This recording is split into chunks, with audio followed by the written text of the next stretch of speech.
제가 마태복음 이제 5장은 저희들이 팔복에 대해서 제가 말씀을 드렸고, 이제 이 팔복의 정체성을 잘 지키면 우리는 세상에서 그 소금이 되고 또 세상의 빛이 된다.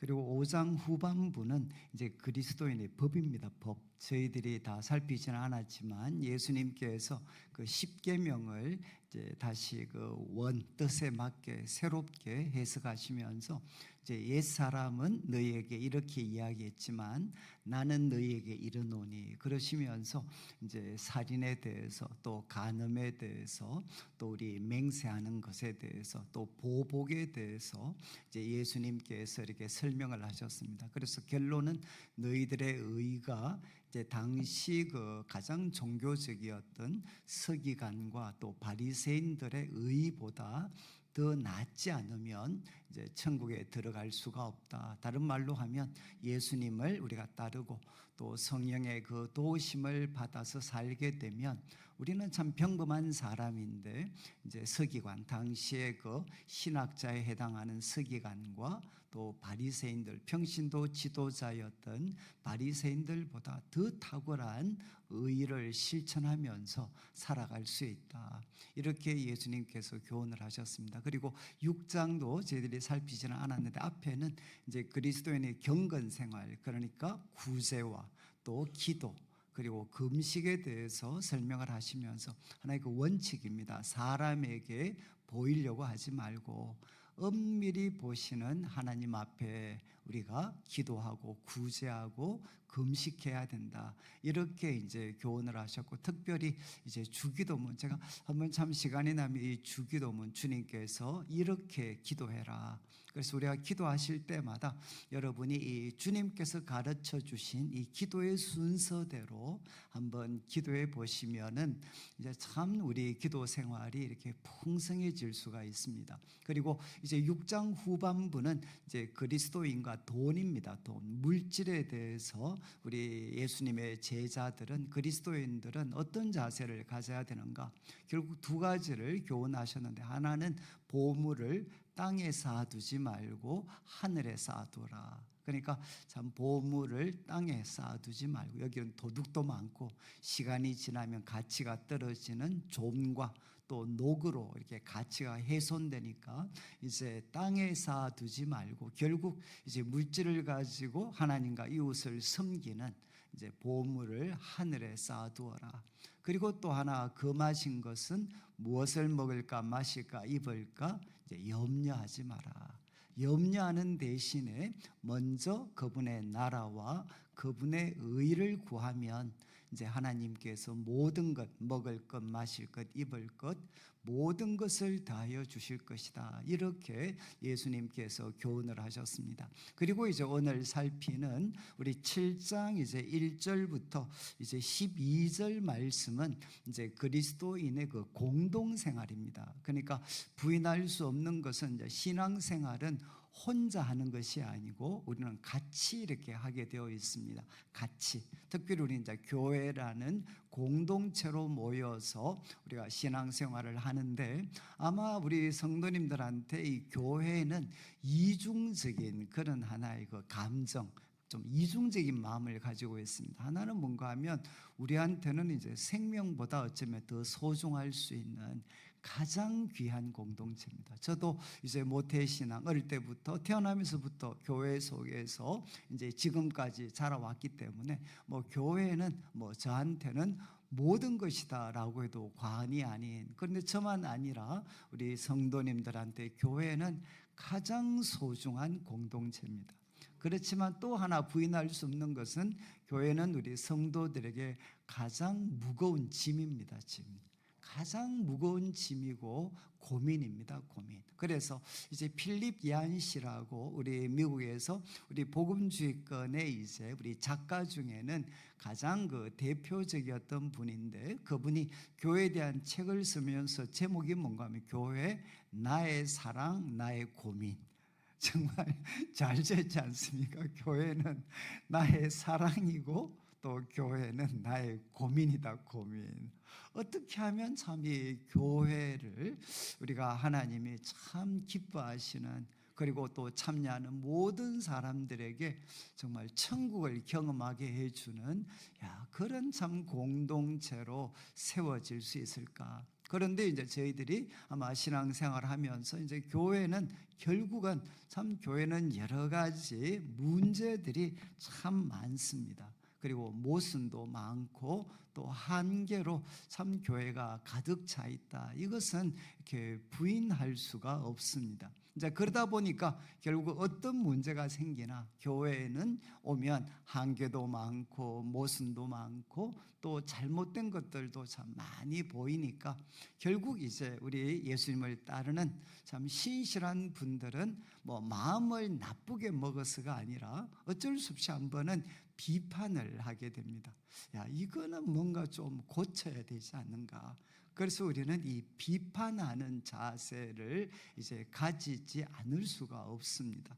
그리고 이제 또 하나는 참 비판과 함께 좀 교회를 잘 세워가고 싶은데 도대체 우리가 어떻게 해야 될지 좀 혼란스러울 때가 있습니다. 그래서 예수님께서는 오늘 본문을 통해 이제 교회 이 모순과 한계로 가득 찬 이제 교회를 섬길 때 하나는 먼저 부정적으로 먼저 교훈을 하셨습니다. 말씀드린 것처럼 이제 첫 번째는 이제 비판하지 마라.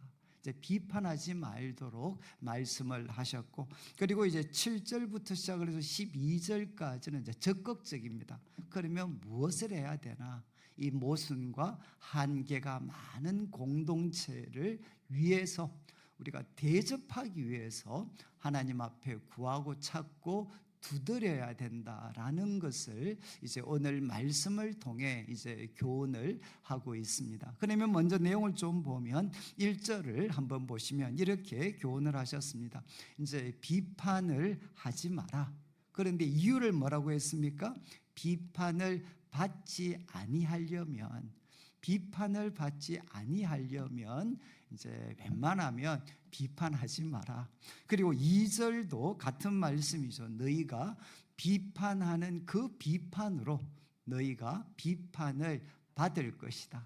그리고 헤아린다는 것은 뭔가 하면 사람을 저울에 달아놓고 평가를 하는 겁니다. 이 사람은 이거는 잘하고 이거는 못하고, 그래서 정말 너희가 헤아리는 그 헤아림으로 너희도 헤아림을 받을 것이다. 그러니까 웬만하면 비판하지 마라. 그냥 단순하게 말씀드리면 비판하면 누가 힘들어지느냐? 너 자신이 힘들어진다.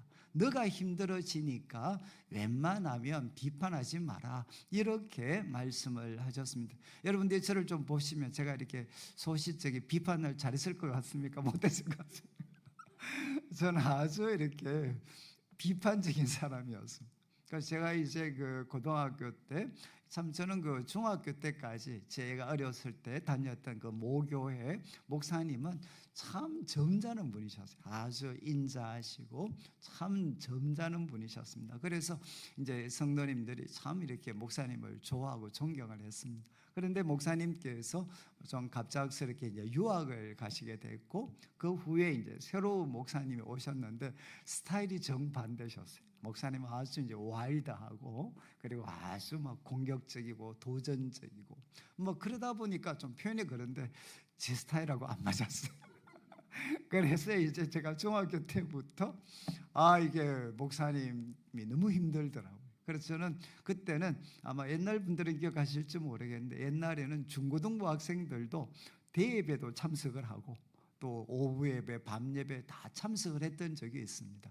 그래서 저희들도 중고등부 예배 때 목사님이 설교를 하셨는데 목사님이 딱 설교전에 딱 나오시면 지금 그런 분이 안 계시는 것 같아요. 저는 바로 잤습니다.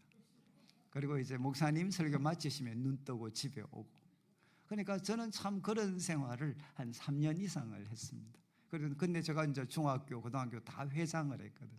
회장을 했는데 목사님만 나오면 너무너무 괴로웠어요.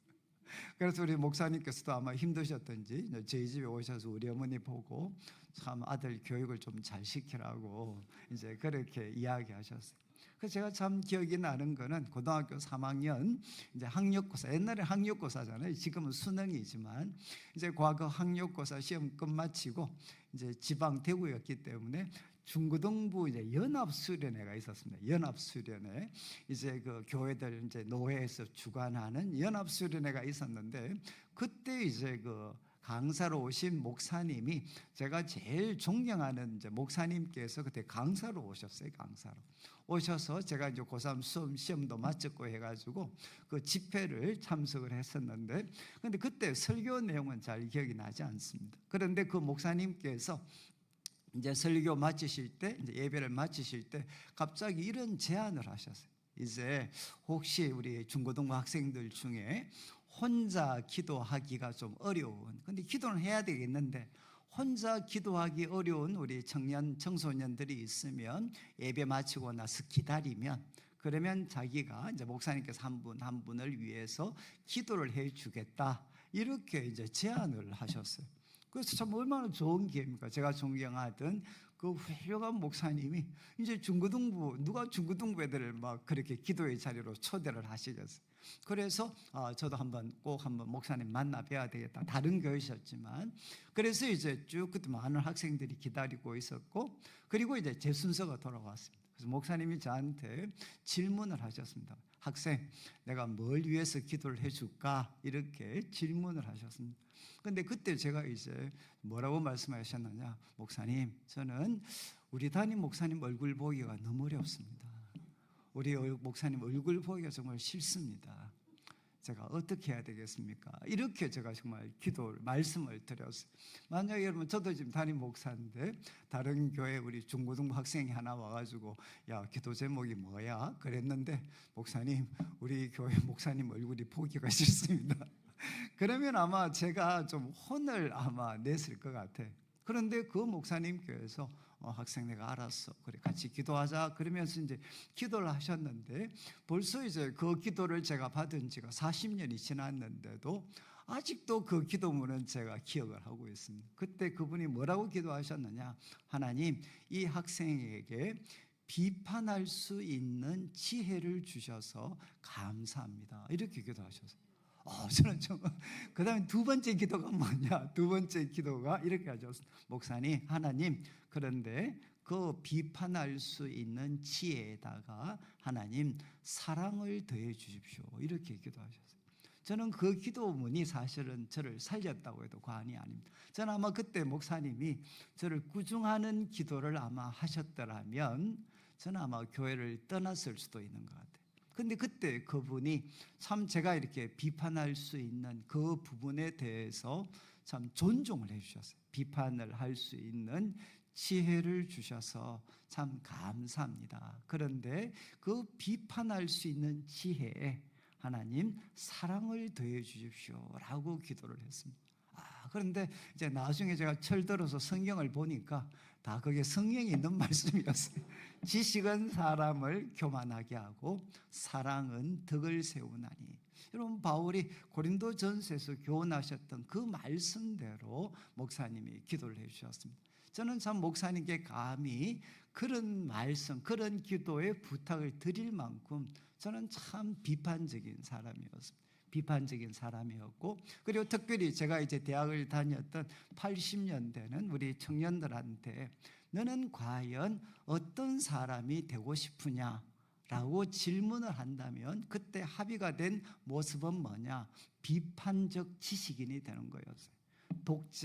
독재 권력이 강요를 하고, 때로는 여러분, 세상의 모든 부조리들이 감추고 있었던 그런 진실들을 우리가 비판적인 어떤 노력을 통해 허위를 드러내고 바로 진실을 밝힐 수 있는 비판적 지식인이 되는 것, 이게 정말 저희 시대에 정말 우리 청년들이 역사 앞에서 살아가야 될 모습이다라고 저희는 그렇게 배웠고 느꼈습니다. 그러다 보니까 저한테는 참 이 비판이라는 것이 너무 무거운 그런 짐이었습니다.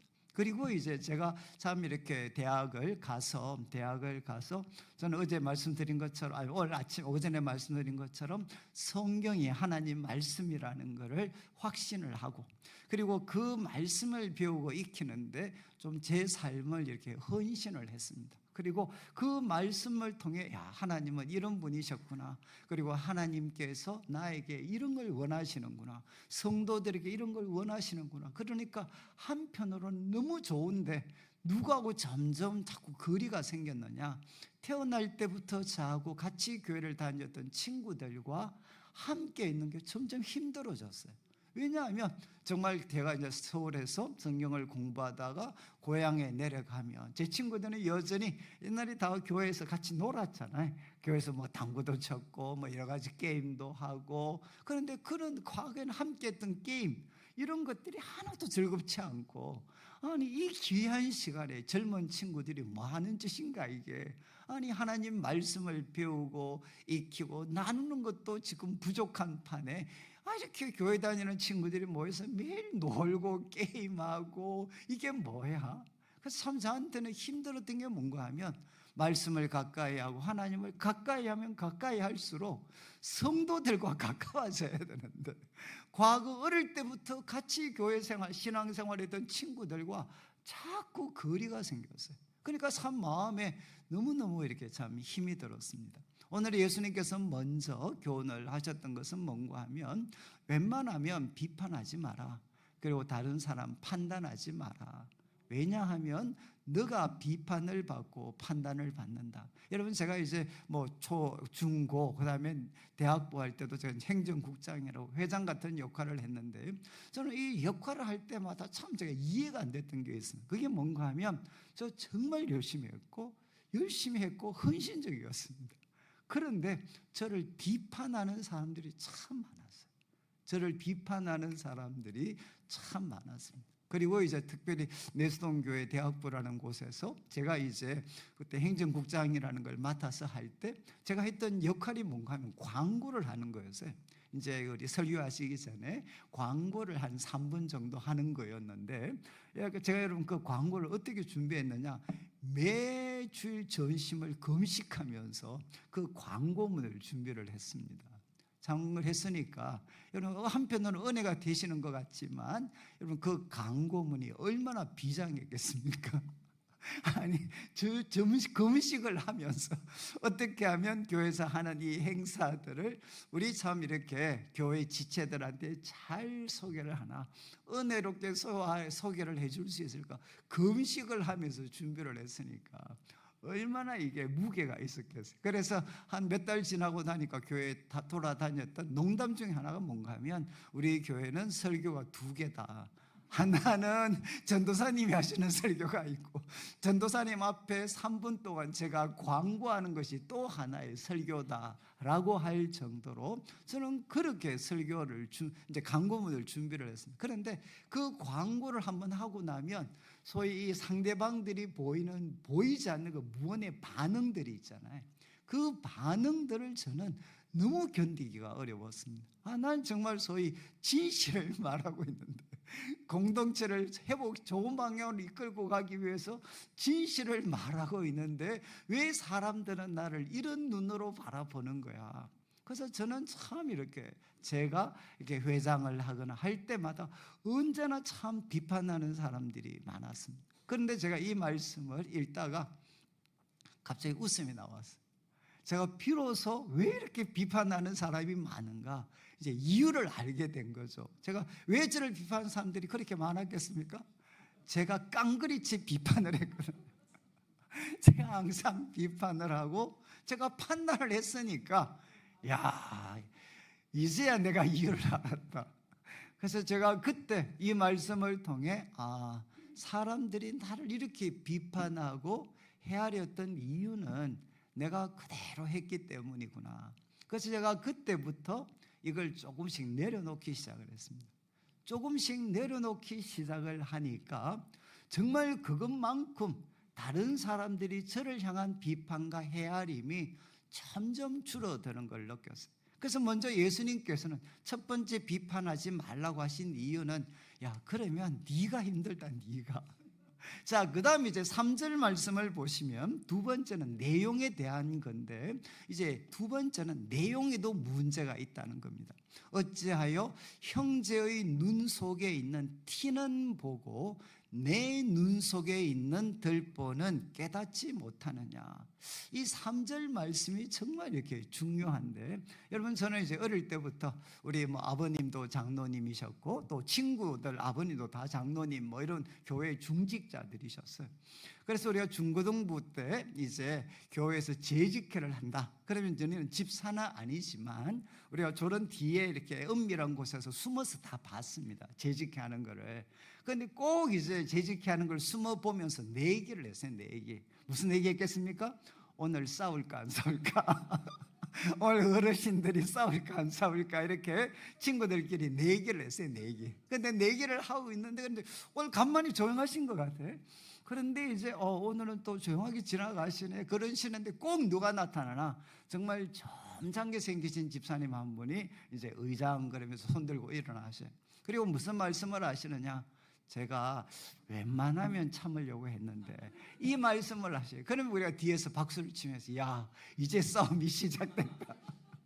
어김없이 이제 싸움이 시작될 때는 언제냐, 점잖으신 분이 웬만하면 내가 참으려고 했는데. 근데 여러분, 그분 입장에서 왜 참지 못하고 결국 이렇게 분란이 일어날 줄 알면서도 발언을 하셨을까요? 이유는 지금 그분이 문제시하고 있는 하나의, 그분이 뭔가 이렇게 느끼고 있는 문제가 여러분 바로 기둥같이 크게 느껴지기 때문에, 그렇지 않습니까? 이 문제를 그대로 두면 교회도 그리고 상대방도 뭔가 어려워질 것 같으니까 정말 나같이 점잖은 사람이 저런 들보 같은 큰 문제는 정말 없어져야 돼 라는 마음으로 지금 발언을 하신 거잖아요. 그러니까 상대방이 비판을 할 때는 이유가 뭐냐, 상대방이 가진 문제는 바로 들보와 같이 큰 문제를 가지고 있다 라는 것 때문에 우리는 비판을 하는 겁니다. 그런데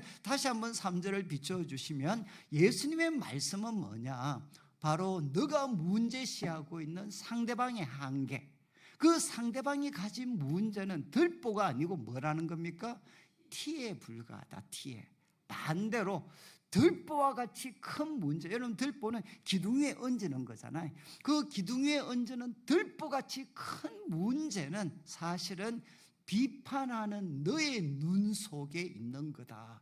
이렇게 예수님께서 말씀을 하셨습니다. 그런 다음 이제 4절 말씀에 예수님께서 한 번 더 반복하시죠.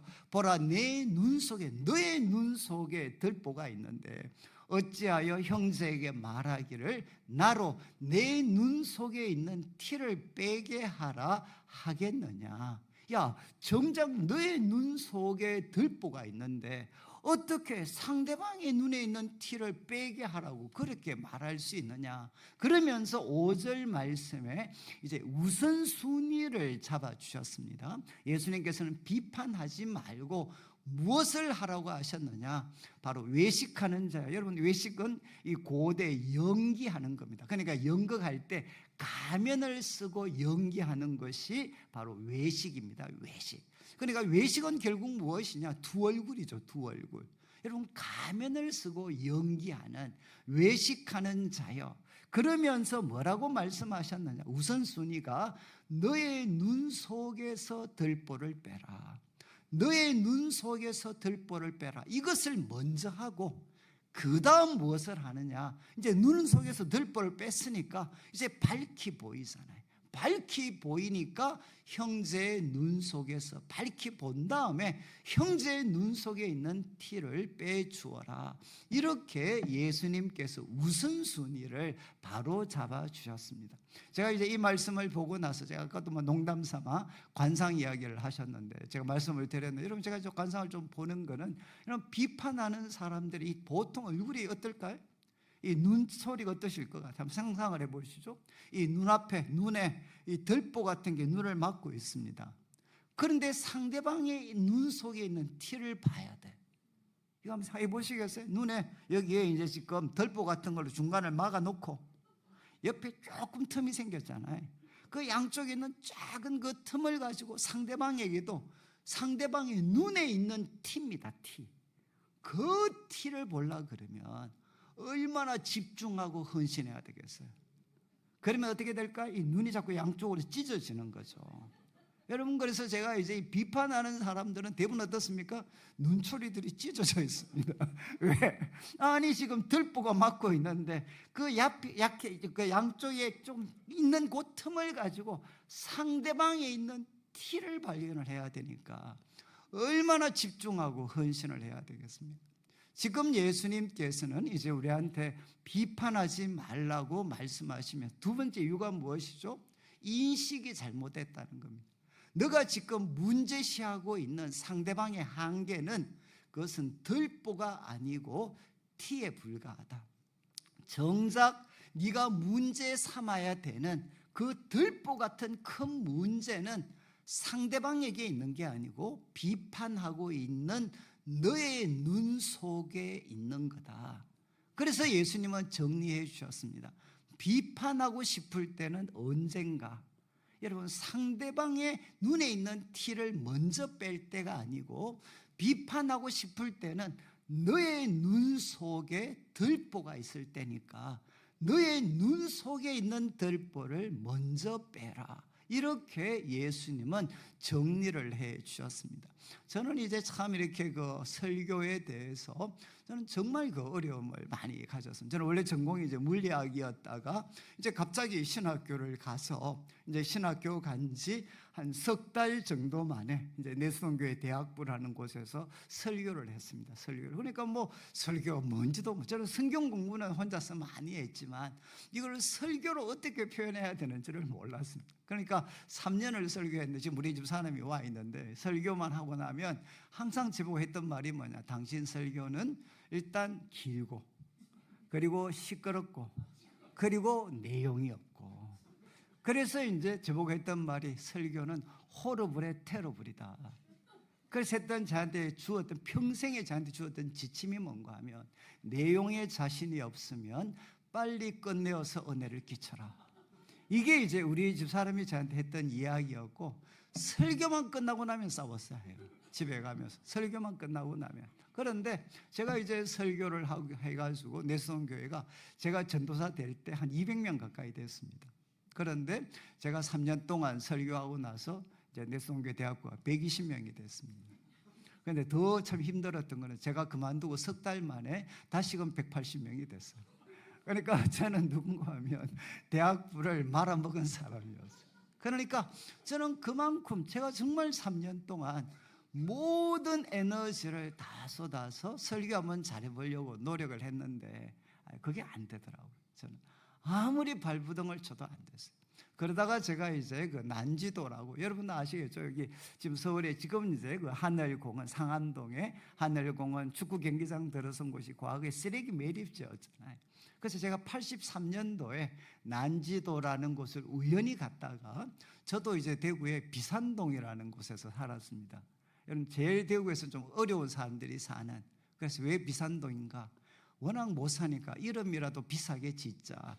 그래서 비산동이라고 불리는 곳에서 제가 이렇게 저도 자랐거든요. 그렇기 때문에 이 가난이라는 게 낯설지 않았는데, 저는 83년도에 난지도라는 곳을 우연히 선배 따라갔다가, 야, 서울 하늘 아래 이런 곳이 있는가. 정말 그때 지금 아시아 아프리카 그 쓰레기 그 덤 위에 애들이 앉아 있었던 모습이 있잖아요. 그게 정말 그 당시 83년도 난지도의 모습이었어요. 그래서 저는 그때 너무 충격을 받아서 혹시라도 하나님께서 한번 기회를 주신다면 내가 이 지역에 있는 사람들 한번 섬겼으면 좋겠다라는 마음을 이제 그때 가지게 됐습니다. 그리고 이제 그때로부터 시간이 한 8년이 지나서 이제 91년도에 제가 내수동교회 대학부 사역을 이제 그만두고 이제 난지도라는 곳을 갔습니다. 거기서 이제 반석교회라는 작은 교회 부교역자로 이제 중고등부 애들을 섬겼습니다. 그런데 저는 참 거기서 3년 반을 보냈는데 조금 고생은 했지만 아마 제 목회와 관련해서는 하나님이 가장 많은 복을 주셨던 곳이 저는 이 난지도에서 하나님이 제가 목회자로서 모든 걸 다 고쳐주셨어요. 그런데 그 난지도에서 처음 이제 가서 중고등부 애들 설교를 했는데 우리 난지도에 있는 아이들은 거의 가정에서 포기한 애들입니다. 부모님들이 돌볼 수 있는 상황도 아니고 학교에서도 난지도 아이라고 알려지면 그냥 매장되는 그런, 정말 그 대부분의 애들이 남자애들 같으면 중학교 졸업할 때 되면 대부분 다 소년원이나 교도소를 가고, 여자애들은 적지 않은 애가 다 윤락가로 빠지게 되는, 유흥가로 빠지게 되는. 그래서 참 이 중고등부 애들이 굉장히 거친 애들이었어요.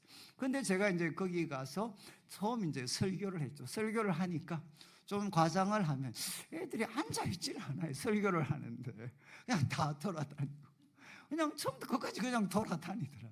그래서 제가 이제 난지도 애들은 이렇게 이제 인사를 하는구나. 처음 오신 강도사님한테 이제 이렇게 인사를 하는구나. 그래도 막 두 번째 주, 세 번째 주 지나가면 달라지겠지.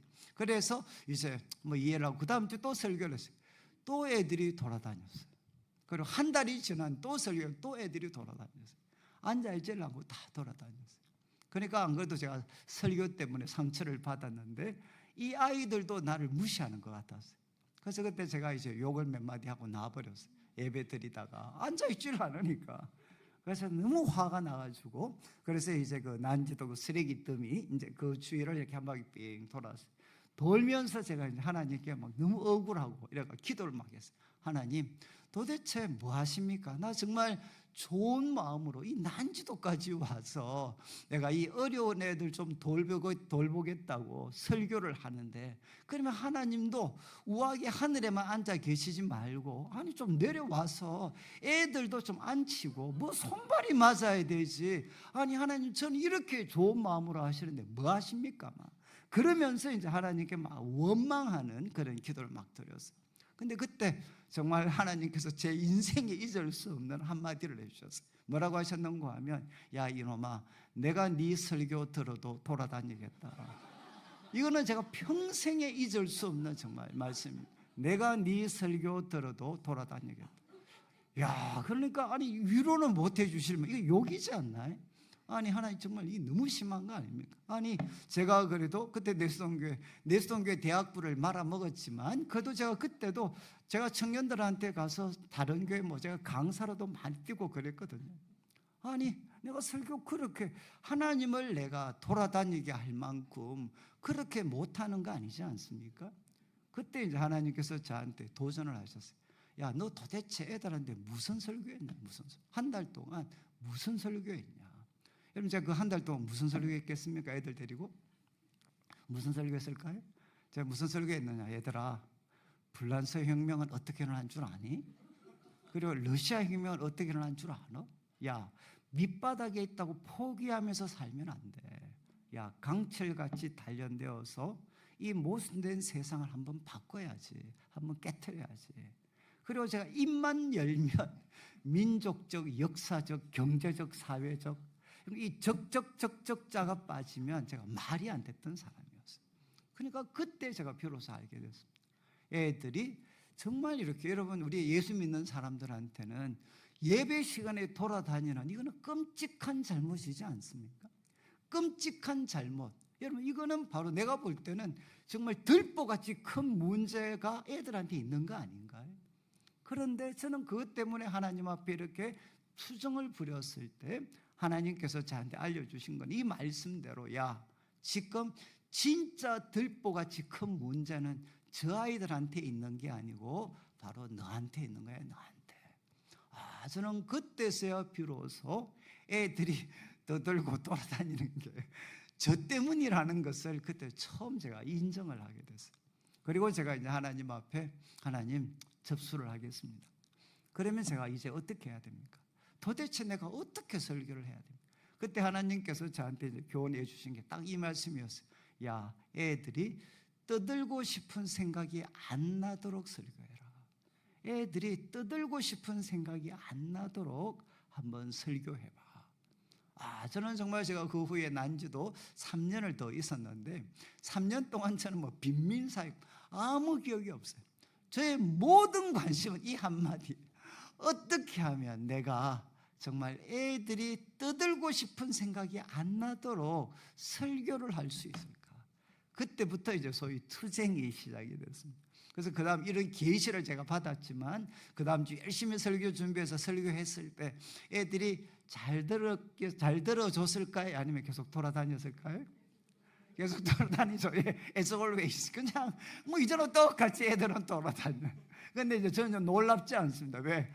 내 수준이 거기밖에 안 되니까. 그런데 제가 뭐라고 이렇게 막 돌아다니다 갑자기 무슨 말을 한마디 했는데 갑자기 애들이 잠깐 멈추더라고요. 잠깐 멈추고 저를 보고 한 번씩 웃어줬어요. 그리고 다시 돌아다녔어요. 근데 여러분 참 여러분들이 볼 때는 어떠실지 모르겠는데 저한테는 엄청난 시간이었죠. 왜냐하면 여러분 바로 그 순간만큼은, 그 찰나와 같은 시간만큼은 애들한테는 돌아다니는 것보다 제 설교가 재밌었던 거잖아요. 그 잠시 찰나 같은 시간. 그래서 제가 집에 가서 복습을 하는 거죠. 도대체 왜 저 인간들이 그때 잠시 멈추어서 내 얼굴을 보고 한번 웃어줬을까? 그걸 계속해서 복기를 해보면 그때 제가 사용했던 단어라든가 표현이 좀 속되게 표현하면 애들하고 아다리가 맞은 거죠. 애들한테 터치가 된 거죠. 터치가. 그러니까 그러면 막 제가 빨간 줄에 별표 치고 그래서 다음 주에 내가 또 써먹는다 또. 그래서 그때부터 제가 막 발부동을 쳤어요. 그리고 애들하고 같이 이제 있어 보니까 애들은 결국은 하나님 말씀이지만 이 하나님 말씀에 입각해서 우리가 만들어가는 이야기, 우리가 만들어가는 이야기들을 애들이 참 이렇게 좋아했어요. 그래서 저는 이제 애들과 한번 기억나는 건 우리 집 사람이, 우리는 제가 지금 이제 캐나다에 계십니다. 그래서 이제 집 사람이 그때 서울에 94년도 서울에 정말 더웠을 때입니다. 그때. 그 도저히 집 사람이 나는 서울에 못 있겠다, 난지도에 못 있겠다. 그래서 처갓집을 갔어요. 그래서 저 혼자 그 난지도에 이제 있었는데 그때 여러분 워낙 뜨거웠는데 문을 못 여는 게 워낙 큰 쥐들이 돌아다니니까 문을 열지도 못하고, 그리고 또 이제 선풍기 켜고 하려고 하니까 또 문 닫아놓고 선풍기 켜면 죽는다 그래가지고 또 선풍기도 못 켜고, 제가 그 뜨거울 때 그 양철판 밑에서 이제 정말 그 이렇게 선풍기도 못 켜고 그냥 거기서 제가 보냈거든요. 그런데 애들이 집사람이 갔다니까 너무너무 좋아해. 그래서 아침부터 밤늦게까지 방학 때 우리 방에 와서 이제 우리 집에 와서 계속 노는 거죠. 같이 게임하고 놀고 라면거리 먹고, 근데 한 번씩 라면거리 먹다가 애들이 제가 다 끓여줬는데 가보면 제 거는 하나도 안 남고 애들이 다 먹어버렸어요. 그러면 제가 이제 설교하다가 이놈들, 아니 강도사님이 라면도 끓였는데 강도사님 것도 하나 안 남기고 다 먹어버린 놈들, 이러면 애들이 막 돌다가 갑자기 목사님, 강도사님 제가 끝까지 먹었어요, 또 이렇게 이야기를 해요. 그리고 이제 애들이 수련회를 가면 여러분 우리는 어디 프로그램이 없으니까 가면 강원도에 던져놓으면 한 번 딱 예배 드리고 나면 하루 종일 놉니다. 강원도에서. 그러면 여러분 그 강원도의 그 시내가에서 완전히 그냥 진짜 제가 애들이 다 체력들이 이러니까 서울 최고 다니는 애들도 있었고 이랬으니까 제가 정말 애들하고 물싸움하다가 이렇게 물 마시면 죽겠다 싶을 정도로 애들이 진짜 물을 많이 마셔. 제가 들어갔다 나왔다 했으니까. 그러면 이제 제가 설교할 때 이 강도사님을 거의 순교의 제물로 바치려고 했던 놈들. 그러면 또 애들이 이야기하죠. 목사님 저놈이 끝까지 눌렀어요. 근데 제가 한 3년을 실험을 했거든요. 실험을. 이제 그리고 나니까 이제 제가 마칠 때쯤 됐을 때는 어땠겠습니까? 애들이 앉아있기 시작을 했어요. 앉아있기 시작을. 근데 저는 제가 이제 잊을 수가 없는 게 뭔가 하면 저는 그 후에도 이제 제가 그 난지도를 그만두고 이제 이제 서울로 대구로 가서 여러 가지 사역을 할 때 청소년 집회도 많이 나갔거든요. 청소년 집회 가면 언제나 그 청소년 담당하는 목사님들이 강사인 저한테 이렇게 이야기했어요. 목사님, 우리 애들 설교 시간에 집중 잘하지 않습니다. 이렇게 이야기를 해요. 그러면 제가 이제 꼭 묻습니다. 혹시 설교 시간에 자리에 잘 앉아 있습니까? 이렇게 물으면 또 그분들이 막 화를 내죠. 아니 우리 애들 어떻게 보시고, 아니 애들이 설교 시간에 앉아있죠. 그러면 안 듣더라도 앉아는 있죠. 그러면 제가 이제 그분들한테 아니 걱정하지 마시라고. 제가 왜 그렇게 이야기할 수 있겠습니까? 저는 돌아다니는 애들 앉히면서 설교했는데, 죄송합니다, 이렇게 앉아 계신 분들 데리고 설교하는 거는 저한테는 이거 좀 식은 죽 먹기하고 좀 비슷한 거죠. 비슷한 거. 저는 그때 한번 제 삶에 가장 큰 변화를 저는 그때 겪게 됐어요. 특별히 제가 말씀드린 것처럼 설교와 관계에서 성도들, 특별히 우리 중고등부 아이들이 듣지 않고 그렇게 돌아다니고, 그 들보와 같이 큰 문제, 그 큰 문제가 바로 애들한테 있다고 생각했는데 정작 바로 더 큰 문제가 누구한테 있었느냐? 애들로 하여금 또 돌아다닐 수밖에 없게 만들었던, 그렇게 설교했던 저한테 바로 들보와 같은 문제는 내한테 있었구나. 그것을 깨닫고 저는 이제 하나님께서 도전하신 것처럼 우선순위가 뭐냐? 애들을 바꾸려고 하지 말고 네가 먼저 바뀌어라. 네가 내 눈에 있는 들보를 먼저 한번 빼봐라. 그런데 여러분 아시겠죠? 여러분도 해보시면, 여러분 우리 그리스도인에게 최고의 기쁨은 뭐냐? 하나님 말씀, 은혜를 통해 여러분 내가 바뀔 수 있다는 것을 경험할 때, 그때가 사실은 가장 큰 은혜의 순간이 되는 겁니다. 그렇지 않나요? 하나님 은혜, 하나님 말씀을 통해 남들은 모르지만 내가 알고 있는 내 모습이 있습니다. 그런데 내가 바로 바뀔 수 있다는 것을 경험하고 나면 여러분 상대방이 가진 한계와 무슨 문제는 다 무엇으로 보이느냐? 다 티에 불과합니다. 왜? 나를 바꾸신 하나님의 능력과 지혜가 워낙 크고 놀랍기 때문에 그 하나님에 비교하면 여러분 상대방이 가지고 있는 문제, 나를 바꾸신 하나님의 능력과 지혜와 사랑에 비교하면 상대방이 가지고 있는 문제와 한계는 여러분 티에 불과한 거죠. 여러분 만약에 저한테 티가 만약에 묻어있다, 만약에 저 한번 생각, 제가 워낙 옷 같은 걸 잘 못 입어가지고 옷에 티도 묻고 그래. 그러면 우리 권사님들께서 저보고 옷에 티가 묻어있으면 뭐라고 하시겠습니까? 막 사태 막 난리 치시겠어요? 그게 아니고, 목사님 좀 와보세요, 좀 와보세요. 그래 가면 그냥 저보고 여기에 한번 불어주면 끝나잖아요. 티는 한번 불어주면 날아가는 겁니다. 그렇지 않습니까? 지금 이제 바로 예수님께서 말씀을 하셨죠. 여러분 비판하고 싶을 때는 꼭 기억하셔야 됩니다. 바로 들보와 같은 문제는 나한테 있는 거다. 나한테 있기 때문에 상대방을 바꾸려고 하기 전에 내 눈에 들보가 무엇인지 하나님 앞에 자신을 살피고 그 들보를 먼저 뺀 다음에 여러분 우리를 고치시는 하나님의 능력과 사랑과 지혜에 바로 견주어서 상대방의 문제를 보게 되면 그것은 무엇에 불과한가? 티에 불과한 것밖에 되지 않고, 여러분 그것이 티에 불과하다면 그냥 사랑으로 후 불어주면 끝나는 게 되는 거죠. 저는 참 이제 대구 지역에서 참 목회를 이렇게 하면서 여러분 참 이렇게 그 대구 지역이 쉽지 않습니다. 사실은 정말 우리 목회자들한테는 거의 이 교역자들, 목회자들의 무덤이다라고 불리는 곳이 이제 대구 지역입니다. 대구 지역. 그런데 이제 그곳에서 지금 우리 참 저희 교회 정말 회의도 많고 정말 회의 많습니다. 그리고 우리 장로님들도 지금은 이제 좀 줄어서 한 16명 정도 되는데 한 25명 정도까지 계셨고 다 저보다 연배가 높으신 분이죠. 그래서 참 그분들과 지금까지 많은 우리 논쟁도 있었고 많은 어떤 갈등도 있었지만 그래도 하나님께서 우리를 이렇게 지켜주셨던, 참 은혜를 베풀어 주셨던 것은 뭔가 하면 이 말씀으로 우리가 합의를 본 거죠.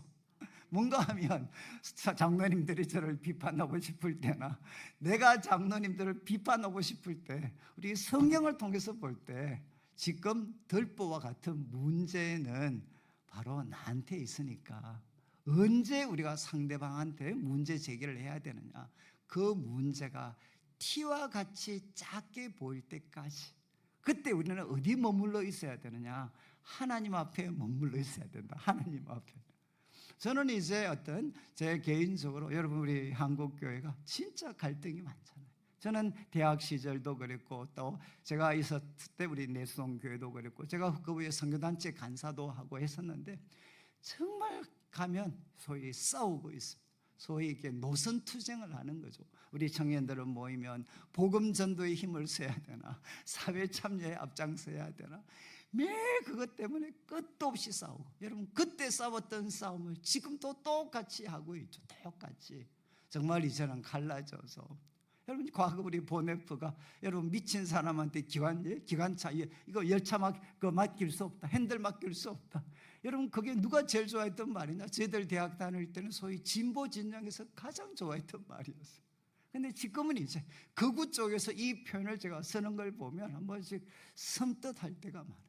여러분 한번 보시죠. 이렇게 교회 속에서 갈등이 많고 여러분 제가 한 가지 묻고 싶은데 저는 이제 여러분 제가 정말 이렇게 이거는 답이 없다 라고 생각을 할 때 여러분 한 번씩 제가 이 생각을 합니다. 여러분 혹시 여기 수학하시는 분들은 초등학교 수학인데 여러분 혹시 우리 기울기 아시죠? 우리 이제 기울기가 다른 두 개의 수직선은 반드시 만난다. 여러분 맞습니까? 기울기가 다른 두 개의 수직선은 지금은 안 만나지만 언젠가 반드시 만난다. 맞나요? 다 고개를 끄덕끄덕 하시죠. 제가 한 번 더 묻겠습니다. 기울기가 다른 두 개의 수직선은 반드시 만날까요? 우리 내기 한번 하실까요? 돈 걸고 한번 오늘 한번 내기 한번 하시죠. 여러분 기울기가 다른 두 개의 수직선은 반드시 만나나요?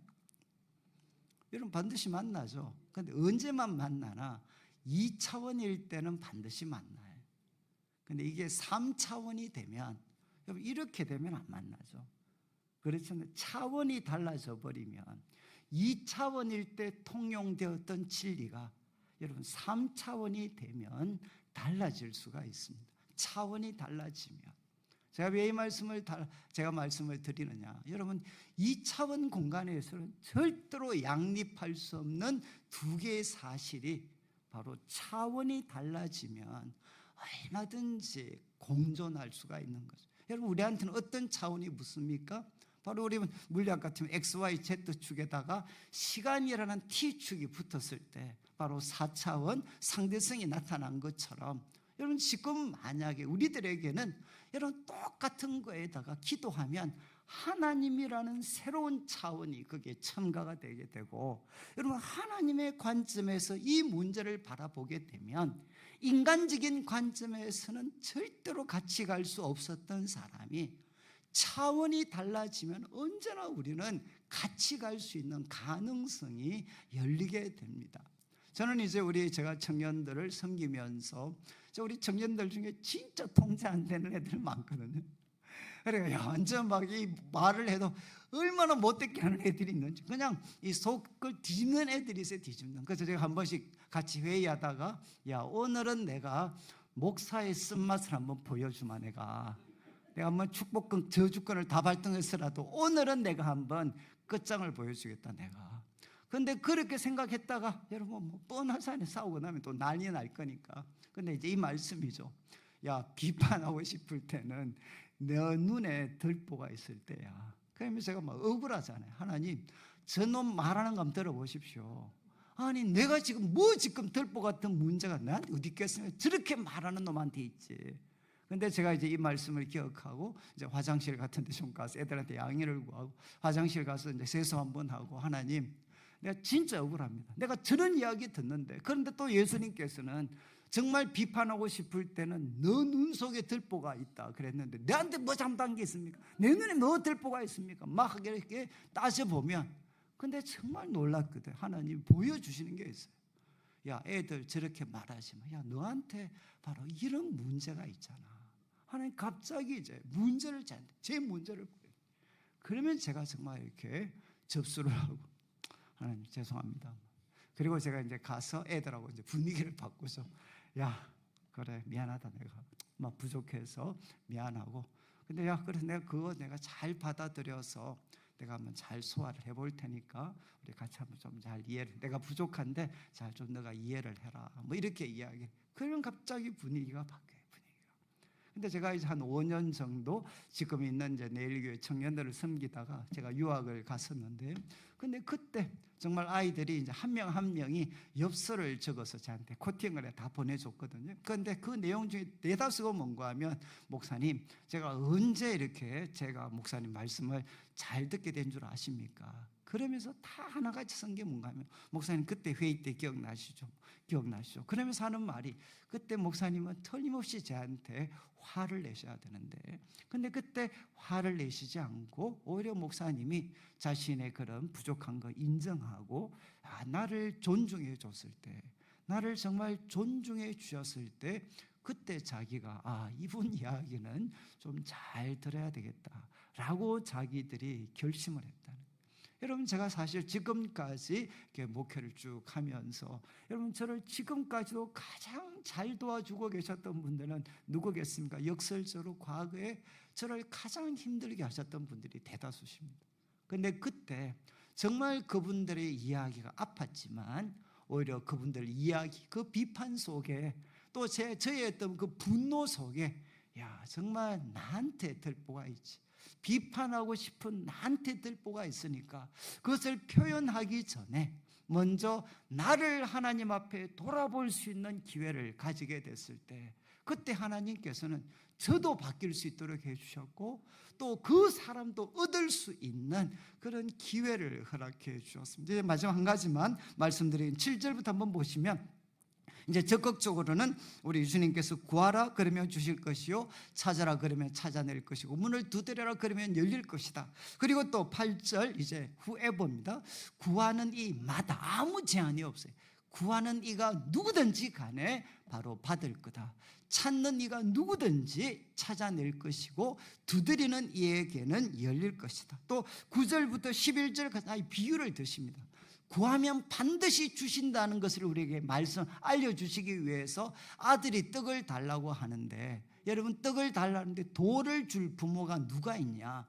그리고 또 이어지는 우리 10절 말씀을 보시면 생선을 달라 하는데 뱀을 줄 자식이 누가 있느냐? 혹시 여러분 중에 그런 사람들이 있나요? 혹시 아들내미가 너무 속을 새겼어요.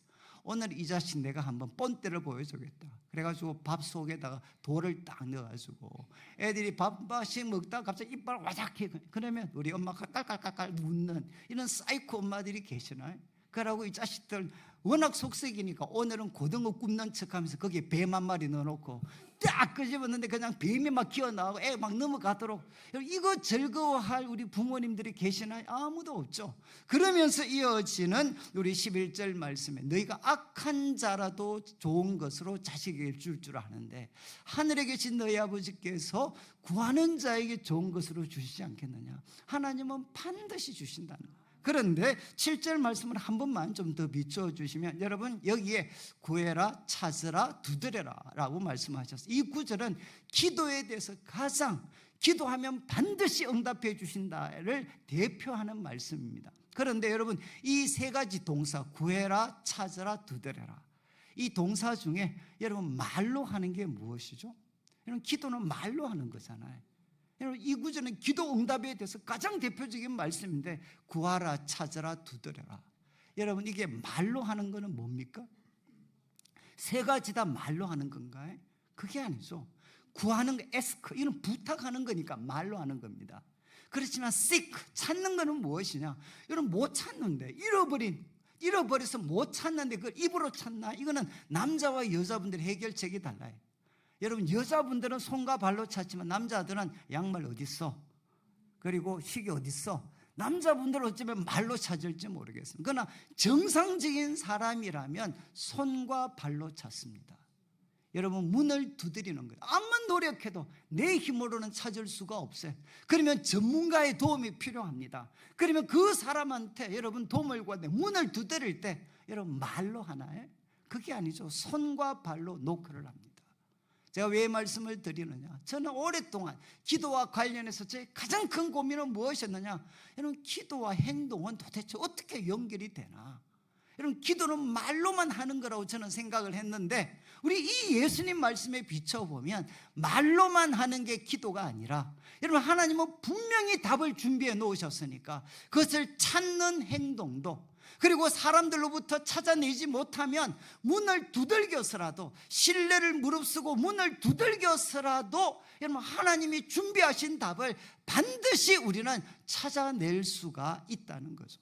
여러분, 기도는 말로만 하는 것이 아니라 손과 발로 찾고, 그리고 문을 두들겨서라도 여러분 기도하면서 찾아내야 된다는 거예요. 저는 참 이게 제 삶을 완전히 바꾸었어요. 왜냐하면 저는 이제 정말 저한테 기도 제목이 있으면 그냥 언제나 말로만 부탁을 했어요. 말로만. 그리고 뭔가 찾는 행동은 믿음이 없는 행동인 줄 알았습니다. 그런데 이 말씀을 통해서 기도는 구하는 것뿐만 아니라 찾기도 하고, 그리고 내가 전문가의 도움을 얻는 것까지도 다 포함되는구나. 바로 그렇게 해서 하나님이 준비하신 답을 찾으려면 내가 구하고 찾고 두들겨야 되는구나.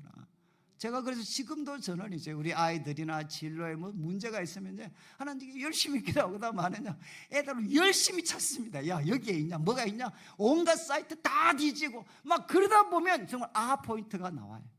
하나님이 여기에 답을 준비해놔. 여기 답이 있다. 그래도 같이 찾아요. 그런데 그렇게 노력했는데도 찾지 못하면 어떻게 하느냐, 사람들한테 묻습니다.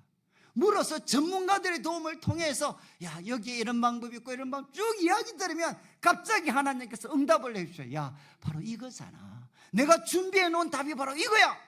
여러분, 제가 우리 교회 건축도 제가 여러 번 했거든요. 제가 건축가 뭘 하겠어요. 제가 헌금을 제가 설교를 하는 것도 아니고. 그런데 그때마다 제가 전문가들의 도움을 구했어요. 정말 혹시 하나님이 준비하신 지혜와 답이 혹시 이분들 통해 하나님이 주실까 싶어서 수많은 전문가들을 만나서 물어봤어요. 그러면 그분들을 통해서 어떻게 되느냐, 마치 퍼즐과 같은 하나님의 답을 제가 발견할 때가 있습니다. 예수님께서 우리에게 말씀하시죠.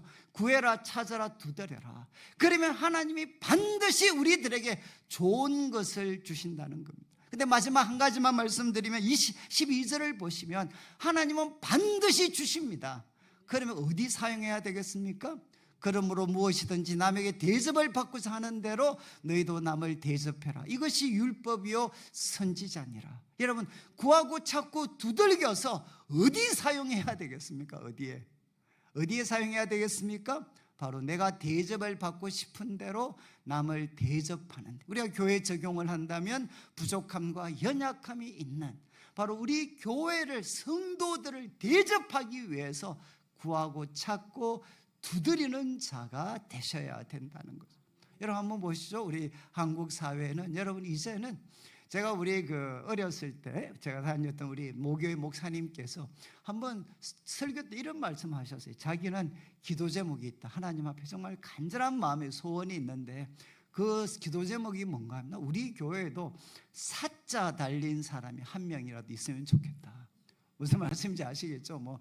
의사, 아니면 판사, 이런 아니더라도 교사든 하여간 사자 달린 사람 하나 우리 교회에 좀 있었으면 좋겠다 라고 말씀하실 정도로 참 저희 교회는 어떻게 보면 배우지 못하신 분들이 참 많으셨어요. 여러분, 이제 그때는 정말 그런 기도가 사람들한테 이렇게 울림이 있었던 때가 있었습니다. 근데 여러분, 지금은 어떨까요? 지금은 교회 속에 성공한 사람들로 넘쳐나고 있습니다. 그렇지 않은가요? 한국의 복음화율이 가장 높은 지역이 어디죠? 바로 강남 지역. 그 다음에 분당, 천당 밑에 있는 분당. 여러분, 바로 이런 지역이 여러분 이제 한국에서 복음화율이 가장 높은 지역입니다. 교회는 성공한 사람들로 넘쳐나고 있습니다. 여러분, 교회에 성공한 사람들이 넘쳐나면 교회가 다시 회복이 되겠습니까? 믿음이 있는 분이 대통령이 되고 믿음이 있는 사람들이 여러분 소위 주요 관직과 부와 권력을 잡고 있으면 여러분 정말 교회가 새롭게 될까요? 여러분, 한국 교회는 특별히 2000년대를 거치면서 이제 내리막길을 걸었거든요. 그때가 언젠가 하면 기독교 정권이 들어서면서부터, 우리 이거는 교회사, 한국 교사를 연구하시는 분들은 우리 MB 정권 때가 터닝 포인트라고 이야기를 해요. 왜 그분이 잘못했다는 게 아니라 바로 기독교가 이제는 없는 사람을 대변하는 기독교가 아니고 가진 자들을 대표하는 종교로 바로 민중들, 백성들에게 인식되게 된 터닝 포인트를 보통 MB 정권으로 이야기를 합니다. 여러분, 지금도 한번 보시죠. 우리 청문회 같은 거 한번 정권 바뀔 때마다 해보시면 여러분, 예수님을 믿는 사람들 중에 그렇게 부조리가 많아서 중간에 낙마도 하지만 그래도 올라오는 사람들의 적지 않는 사람들이 또 믿는 분들이잖아요. 지금 이제 한국 교회는 더 이상 없는 자들의 친구가 아니고 가진 자들의 이익을 대변하는 그룹이 되었습니다. 여러분 한번 보시죠. 그래서 이제는 교회 얼마나 더 성공한 사람이 있어야 되는가 하는 것이 중요한 게 아니고, 여러분 성공한 사람들이 바르게 성공을 사용하도록 가르쳐 주어야 되지 않겠습니까? 여러분 지금 예수님께서 말씀을 하셨죠. 오늘날 우리 한국교회 성도들, 정말 한국교회는 무엇에 탁월했느냐? 환난과 가난과 실패를 디디고 일어서게 하는 데는 한국교회는 탁월한 능력을 발휘했습니다. 그렇지 않나요? 그런데 무엇에 실패했느냐? 그 성공한 사람들이 그 성공의 결과물을 바르게 사용하게 하는 데는 한국교회는 무능력했던 거죠. 여러분 한번 보시죠. 예수님께서 바로 구해라, 찾아라, 두드려라. 그러면 하나님은 반드시 응답을 해 주십니다. 그러면 하나님이 주신 것을 가지고 우리는 어디에 사용을 해야 되겠습니까? 바로 너가 남에게 대접받고 싶은 대로 바로 남을 대접해라. 이것을 가지고 남을 대접하는 데 사용할 수가 있어야 된다는 거예요. 여러분 아시겠지만 이제 한국 사회의 문제는 이제 배고픈 것이 아닙니다. 알고 계시죠? 여러분 제가 지난주에도 한 2주 전에 이제 필리핀이나 여러 지역을 이렇게 갔다 왔는데, 여러분 한국 사회만큼 지금 풍족한 나라가 없습니다. 제가 한 번씩 미국 이렇게 뭐 사람들과 이야기를 하다 보면 그분들이 웃으면서 이야기합니다. 미국에서, 한국에서 이제 미국 가면 아이고 선진국에서 오셨군요. 여러분 지금 우리 한국의 IT라든가 모든 것들, 이거는 이제는 뭐 미국이라든가 소위 과거의 세계를 주변잡았던 사람들의 그 실력들을 넘어서는 정말 우리 한국이 얼마나 5,000년 한국 역사 가운데 이렇게 풍족했던 적이 어디 있습니까? 여러분 이렇게, 그러니까 한국 사회의 문제는 더 이상 배 고픈 것이 아닙니다. 한국 사회의 문제는 무엇이죠? 무엇이냐? 배 아픈 것이 문제입니다. 한국 사회의 문제는 배가 아파. 모두가 다 배가 아파요. 배가. 여러분 배 아프시지 않나요? 왜 내 자식은, 옆에 있는 사람 자식은 저렇게 잘 되는데 왜 내 자식은, 남의 집은 그렇게 잘 오르는데 내 집은, 남의 주식은 그렇게 잘 오르는데 내 거는. 한국 사회의 사람들은 지금 배가 아파서 견딜 수가 없어요. 여러분 그러니까 이게 어떻게 됩니까? 조금만 남이 잘 되는 걸 보면 견딜 수가 없는 그런 무서운 사회가 되어버렸습니다. 여러분 예수님께서는 교회가 어떤 모습이 되어야 되느냐? 여러분 문제, 모순, 한계가 많지만 하나님께 구하고 찾고 두들겨서 여러분 하나님이 주시는 것을 가지고, 하나님이 주시는 가장 좋은 것을 가지고 어디 사용해야 되겠습니까? 바로 남을 대접하는 데 사용해야 된다는 거예요. 조금 더 말씀을 드리면, 여러분 왜 우리가 무엇을 구하고 찾고 두들겨야 되느냐? 바로 남을 대접하는 자가 되기 위해서 구하고 찾고 두드리는 자가 되어야 된다는 거죠. 예화 한 가지만 드리고 말씀드려요. 아마 이거는 유명한 예화니까. 여러분 천국과 지옥을 이렇게 묘사할 때 지옥은 어떤 곳인가? 여러분 한 식당, 진수성찬이 차려진 이제 진수성찬이 된 식당이 있습니다. 그런데 거기에 우리 중국 음식점처럼 사람들이 둘러 앉아 있어요. 진수성찬을 눈앞에 두었는데 모두 얼굴이 완전 똥 씹은 얼굴입니다. 그냥 지옥의 얼굴입니다. 왜 지옥의 얼굴이냐? 그 앞에 젓가락이 놓여져 있는데 젓가락의 길이가 한 1m 정도가 돼. 여러분 한번 보세요. 고문 아닌가? 앞에 이렇게 진수성찬이 차려져 있는데 젓가락이 1m 정도가 돼. 그래가지고 그거 음식을 집어서 자기 입에 한번 넣어 보십시오. 입에 들어가나요? 이게 지옥입니다. 우리 한국 사회가 바로 이래요. 진수성찬에 차려져 있어요. 하루 잘못 뭐 조금만 잘못 수십억이 왔다 갔다 해. 이렇게 왕창 부자 된다는 사람들은 진수성찬이 차려져 있는데 문제는 뭐냐? 내 입에 안 들어가요. 왜? 젓가락이 1m 정도 되니까 내 입에 들어가질 않는 거죠. 그래서 모두가 다 분노하고 있어요. 이게 지옥이죠, 지옥. 여러분 아무것도 없는 게 아니에요.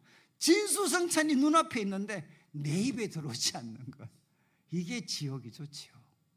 근데 여러분 똑같이 천국은 어떤 곳이냐? 가보니까 똑같은 중식당, 똑같은 진수성찬이 차려져. 똑같이 1m 정도 되는 똑같은 젓가락이 놓여져 있어요. 근데 그쪽 가니까 다 웃고 있어요. 다 천국의 얼굴을 하고 있어요. 왜 그러겠습니까? 바로 그 젓가락을 음식을 집어서 내 입에는 못 넣어도 앞에 있는 사람의 입에는 넣어줄 수 있으니까 그 젓가락을 가지고 앞에 있는 사람을 대접하고 또 옆에 있는 사람은 그 음식으로 앞에 있는 사람을 대접하고, 그러니까 어떻게 되죠? 바로 똑같은 조건인데 바로 그것을 가지고 내 입에 넣으려고 하지 않고 다른 사람의 입에 넣어주려고 하니까 바로 그것이 무엇이 되었습니까? 바로 천국과 같은 곳이 되었던 거죠. 여러분, 천국은 사실은 어쩌면 아주 간단 명료할 수 있어요. 천국은 어떤 곳이겠습니까?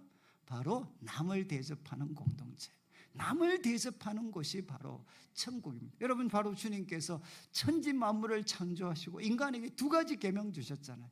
바로 마음과 뜻과 힘과 정성을 다해서 하나님을 사랑해라. 그 다음에 둘째는 이와 같으니 뭐라고 하셨죠?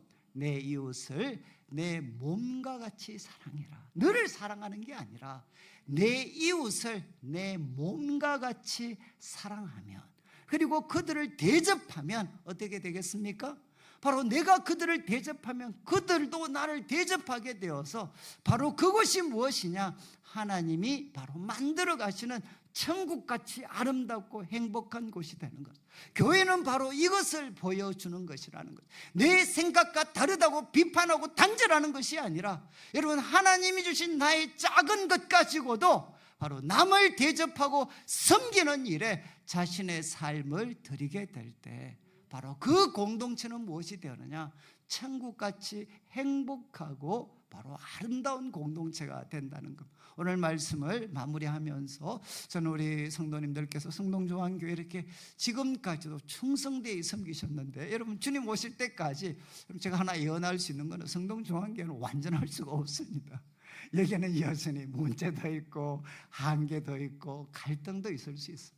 근데 어떻게 해야 되죠? 오늘 주신 말씀처럼 여러분, 비판 대신에 비판하고 싶을 때 내 눈에 들보가 있을 때, 예수님 말씀입니다. 예수님 말씀을 기억하고 여러분, 남을 바꾸려고 하기 전에 먼저 자신들을 먼저 바꾸고, 그리고 나를 바꾸시는 하나님을 경험한 다음에 상대방이 부족하면 여러분 티를 불어주는 것처럼 여러분, 주님을 믿는 믿음으로 그분들을 사랑으로 잘 섬겨주시고, 그 다음 여러분, 하나님 앞에 바로 우리 성도들을, 우리 교회를, 이 시대를 대접하기 위해서 하나님 앞에 구하고 찾고 두드리는 사람이 되셔서 하나님이 주시는 가장 좋은 것으로 나만 배불리는 것이 아니라 옆에 있는 사람들을 대접하고 섬겨서 우리 성동중앙교회가 모일 때마다 천국을 경험하고 또 천국을 이 시대 가운데 확장시켜가는 우리 성도들 되시기를 주님의 이름으로 축원합니다.